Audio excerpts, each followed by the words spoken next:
ভারত অবশেষে গুড়িয়ে দেয়া হলো নির্মাণ বিধি ভেঙে তৈরি ভারতের উত্তরপ্রদেশের টুইন টাওয়ার। রোববার দুপুরে নিয়ন্ত্রিত বিস্ফোরণে মাত্র 9 সেকেন্ডেই ধুলোয় মিশে যায় 33 তলা দুই ভবন। ভারতের ইতিহাসের সবচেয়ে বড় অবকাঠামো ভেঙে ফেলার এটি ঘটনা প্রথম। কুতুব মিনারের চেয়েও উঁচু অবৈধ ভবন দুটি ভাঙতে ব্যবহার করা হয় 3700 কেজি বিস্ফোরক।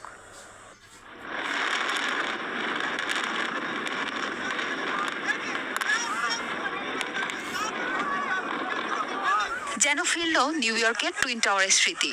নিমেষেই ধসে পড়ল বহুতল ভবন। তবে কোনো সন্ত্রাসী হামলা বা নাশকতা নয়, নিয়ন্ত্রিত বিস্ফোরণে গুড়িয়ে দেওয়া হয় ভারতের উত্তরপ্রদেশের নয়ডা এলাকার টুইন টাওয়ার। পরিকল্পিত পূর্ব নির্ধারিত ধ্বংসযজ্ঞ বহুতল ভবনে বিস্ফোরণ নিয়ে তাই আগ্রহ ছিল ভারত জুড়েই। কেবল ভারত নয়, ডিনামাইট বিস্ফোরণে এত উঁচু ভবন গুড়িয়ে দেওয়ার ঘটনা গোটা বিশ্বেই বিরল। 33 তলা উঁচু ভবন নিশ্চিহ্ন হতে সময় লাগে মাত্র 9 সেকেন্ড। ভবনের পিলারে 7000 গর্ত করে ভরা হয় 3700 কেজি বিস্ফোরক। একসাথে বিস্ফোরণে সরাসরি নিচের দিকে ধসে পড়ে অবকাঠামোটি। ক্ষতি হয় না আশপাশের ভবনের। প্রকৌশলের ভাষায় এ কৌশলের নাম ওয়াটারফল টেকনিক। নয়ডার আবাসিক এলাকায় অ্যাপেক্স টাওয়ার ও সেয়ান টাওয়ার নামের এ দুটি আবাসিক ভবন নির্মাণ করে মুম্বাইয়ের এডিফাইস গ্রুপ, স্থানীয়ভাবে যা পরিচিত টুইন টাওয়ার নামে।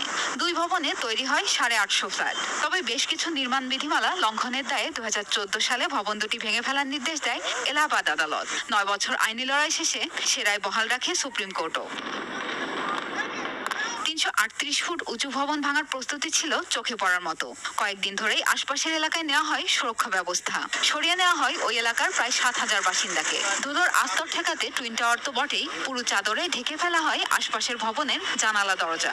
ঢেকে দেওয়া হয় কয়েকটি সুইমিং পুলও। বিস্ফোরণের পর তৈরি হয়েছে 55,000 টন ধ্বংসাবশেষ। 9 সেকেন্ডে ভবন নিশ্চিহ্ন হলেও এই ধ্বংসাবশেষ অপসারণের সময় লাগবে 3 মাস।